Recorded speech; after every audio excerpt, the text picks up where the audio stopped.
அட புது மருமக வந்த அதிர்ஷ்டம். இப்போ முகேஷ் அம்பானிக்கு 25,000 கோடி ரூபாய் வருவாய் வந்திருக்கு. அட ஆமாங்க, என்னப்பா இது, பையனுடைய கல்யாணத்துக்கு இவ்வளோ செலவு பண்றாரு, இத்தனை ஆயிரம் கோடியா அப்படின்னு நம்ம நினைச்சிருப்போம். ஆனா அதெல்லாம் தூக்கி சாப்பிடுற அளவுக்கு இப்போ அவரு சம்பாதிச்சிருக்காரு. 10 நாள்ல 25,000 கோடி ரூபாய் வருமானம் வந்திருக்கிறதா கூறப்படுது. அனந்த் அம்பானி அண்ட் ராதிகாவுடைய கல்யாணம் நடக்கும்போது பார்த்தீங்கன்னா ரிலையன்ஸ் பங்குகள் 1% ஏற்றத்தை சந்திச்சுது.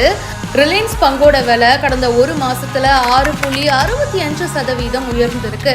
புது மருமக ராதிகா வீட்டுக்குள்ள காலடி எடுத்து வச்சதும் அதிர்ஷ்டம் கொட்டுன்னு கொட்டி இருக்குங்க. முகேஷ் அம்பானி அவர்கள் 10 நாள்ல மட்டும் 25,000 கோடி ரூபாயை சம்பாதிச்சிருக்கிறதா சொல்லப்படுது.